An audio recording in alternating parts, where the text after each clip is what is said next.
Bobby Tripp at the top of the field, ready to bring the field down, looking for the green off of turn number 4.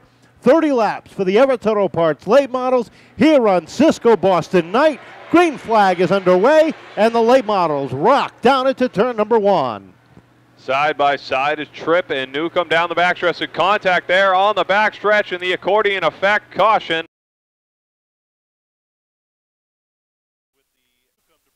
Down, Bobby Tripp on the outside as they come off of turn number 4. Green flag unfurls. We're underway as they rock and roll down into turn number 1. It's Tripp and Newcomb side by side once again down the backstretch and into 3 and 4. Lambert and Johnson also side by side off the corner.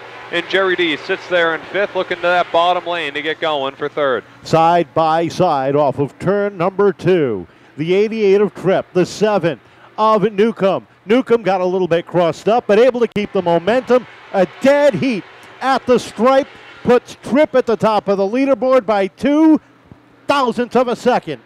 Still side by side they go as the black flag waves to the 99 of Cannon. It's Newcomb. Comes out of turn number 4. He holds the lead, and Tripp falls in line in 2nd. Lambert holding on to 4th, and look at DeGasperi try to make it 3 wide. He settles it in back behind as Lambert works the inside of Johnson. That's the battle for 3rd down into 1 and 2. Look at Tripp. Try the crossover down the backstretch. Into turns 3 and 4 they go. It's a 2-car race as it's opened up. Contact between Lambert and Johnson. Johnson around. Out of turn 4. A big pile up there, but we're still under green. What a save by Johnson, and heads up by everybody behind him. They roll down into 3. Lambert holding on to the 3rd spot. Lambert's got something hanging off the right side. The officials are taking a look at that.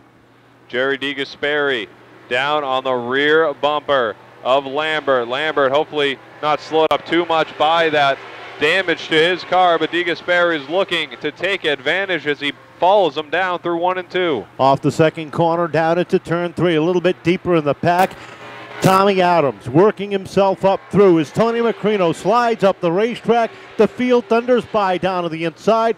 Macrino backs off and settles in at the tail end. Lambert is off the pace off at 2. Lambert off the pace. Jennison has to trouble down in the corner. Belcher is around off away in the Bristol Toyota Tundra pace truck. Pulls down to the center of the infield. Paul Newcomb ready to bring the field down with Bobby Tripp on the outside of the front row. They wind it up one more time.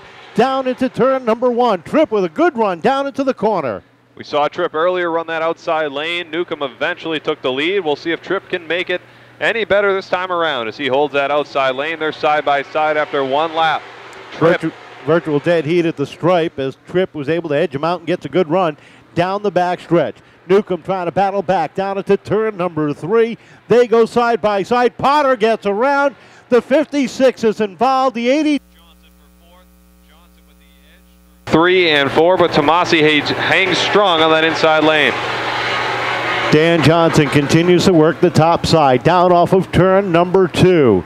Wheel to wheel, Johnson's got the advantage, and look at Soulier trying to make it 3 wide down on the inside. The rookie Ryan Soulier down to the inside gets a run into 1 and 2. Soulier makes it work. He'll hop into that 6th position all on his own as it's still 3 wide behind him. Jennison, Belcher, and Lynham side by side through the middle. Lynham comes out ahead as Jennison holds strong on that outside lane out of 2. Ryan Soulier on a tear down on the inside into the top 5, looking for 4th down to the inside of Tomasi. Soulier side by side with Tomasi with Johnson on his rear bumper as they head down the backstretch. Soulier looks to clear Tomasi for 4th as they head through the corner. He does. Johnson now looks underneath Tomasi for 5th, and he takes it as well. Down the backstretch they go. Bobby Tripp opening up just a bit of a lead over Jerry D, with Paul Newcomb right over Jerry D's rear bumper. But Jerry D looking to close on Bobby Tripp in that Everett's Auto Parts number 88. He continues to lead. Tripp sets the pace down into 3 and 4 with the car on the move is that black and number 8 of Ryan Soulier. Takes a look down to the inside of Newcomb, settles it in back. Trouble down into 3 and 4. 1 car rolling. Down the backstretch they go. It's DeGasperi and Bobby Tripp side by side out of turn number 4.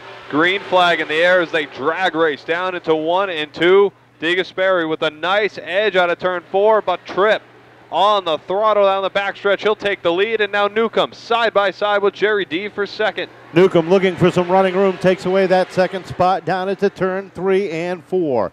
They go wheel to wheel off of the second corner. Newcomb's got a little bit of a nose advantage as Jerry D slides back just a little bit. Here comes Johnson into the fight. Newcomb in that second position now. Jerry D's got the front tire right alongside Newcomb, but he's going to fall back to third, and Dan Johnson in the 4. Looking to challenge Jerry D for that third position as Belcher and Soulier side by side as well for 5th. Battle for the lead. Paul Newcomb dives down to the inside of Bobby Tripp. They race down into 3 and 4. Wheel to wheel at the top of the field. Here comes the 4 of Johnson. 5 cars, 6 cars, 7 cars in the fight for the lead. Jerry D gets ping-ponged around, and look at Adams down to the inside. Tommy Adams with a power move down through 3 and 4, almost 3 wide there as he comes up alongside Jerry D for 5th as they battle side by side down through 1 and 2 down the backstretch. It's Paul Newcomb continuing to lead, Dan Johnson and Bobby Tripp. Off the corner they come, nose to tail. 2 drivers that have yet to visit Everett Auto Parts Victory Lane in the late models.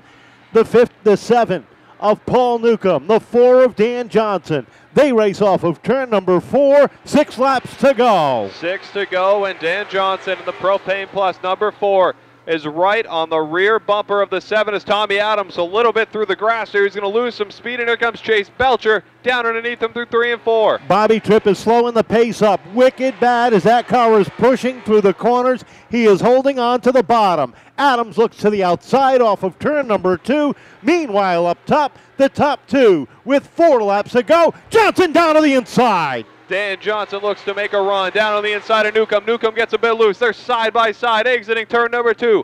Drag racing down the backstretch and into 3. Side by side. Johnson looking for the lead over Newcomb. Trouble off of turn number 4. Tripp gets all sorts of crossed up.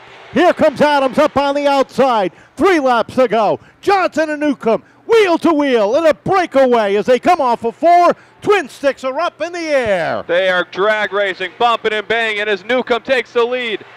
Johnson takes the lead. Newcomb looks for the crossover. They collide exiting turn number 2. Newcomb to the lead. Johnson looks to crossover again. They come off of turn number 4 for the white flag. They are beating and banging. Johnson trying to squeeze back to the top of the leaderboard. Newcomb trying to hold on down the back straightaway for the final time. Checkered flag high in the air. Johnson, one last effort. He doesn't get it. Paul Newcomb picks up his first career Everett Auto Parts late model feature win. Johnson in for second. Tripp just holding off the 56 of Adams for 4th, and Ryan Soulier with a career best run for 5th.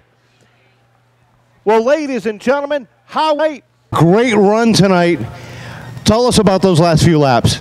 Well, the last laps were going pretty good. We were picking up speed, and we just left that bottom door open for that crossover. I'm sure Wayne was telling him on the back stretch, oh, go for that crossover last minute, because that's his favorite thing to do. Congratulations, a great run tonight. It's got to feel real good. This car looks to be just about where you want it to be. Yeah, this week I was in Texas, and my brother brought it to practice Wednesday, and they got it dialed in for me. So when I showed up to practice today, it was spot on, and we were ready to go. So it wasn't much to worry about. So does that mean Nick gets test driving duties from now on? Yeah, I guess so. He's the tuner in for me, I guess. I know you got some people you want to thank. Yeah, I want to thank my mom, my dad, my brother, Jerry Babb, our crew chief, Distance Race Cars, my girlfriend Chelsea, who always comes and helps us in the pits, Propane Plus, Propane Trucks, and everyone else in my family. Doing everything you could to hold on to that spot. Oh, yeah, you're not kidding. I told you, these kids are fast, man. They're really fast. They just keep coming back at you, you know. I'm getting closer with my setup, and we loosened it up a little too much for the feature. So we're going to come back and give them hell again. I wouldn't expect anything less from you. I know you got some people you want to thank. Hey, yeah. First of all, my mom's here today, so maybe that was my good luck charm that got me close to the front again. Got to thank Roy. Got to thank Bob, Mickey, Chuck, Allison. Joey's not here today, but we'll thank him. My dad's always here, too, so we can't forget him. Wow. I hope the fans enjoyed it. I thought we did a great job out there. A little bumping and banging going on, but I guess that's part of the division. It's a little more than I'm used to. Paul, welcome back home. Yeah, thanks. Well, it's a tough one. Tell us about those last few laps. Danny said he just left that bottom open for you just a little too much. Yeah, he ran me up over here and took my lane, so that's why I did what I did to him. So if he ran me clean, I would have ran him clean, but he left it open and I put it in there. I don't think the fans are disappointed a little bit. It was good, hard racing between the two of you. Thank you. First time back into Everett Auto Parts Victory Lane. It's been a while. I know you had to ask Tim if you get the lap with the flag. That's how long it's been, but it's got to feel good to get back here. Yeah, absolutely. We've been trying hard. Been a long time. I don't think I had a win in 10 years, so it's been a long time. Well, for those 10 years, I know you've had some people working hard for you. Yeah, I want to thank Kenny Rigo, RSB Chatsies, both Richies, my father, my father-in-law, my family, my wife, all my supporters. John, his girlfriend's here this week. Appreciate it. Mike, Firecracker, and Pork Chop. Everyone who helps out with the car. Jerry G. Asperry, his whole crew. My spotter, Darling, he does a great job spotting. I want to thank the fans for coming out, rooting for me. Thank you. I got to thank my sponsors, Newcomb's Tree Service, Map Insulation, Gilbert Electric. So we got on the car here. Standard Welding Supply, R.W. Douglas. George's Garage and Towing, in Avon. Just a lot of help, a lot of work goes into this car. Busy guy, Fridays and Saturdays. This has really got to feel real good. Yeah, it feels good. Hopefully my son will do the same thing next weekend.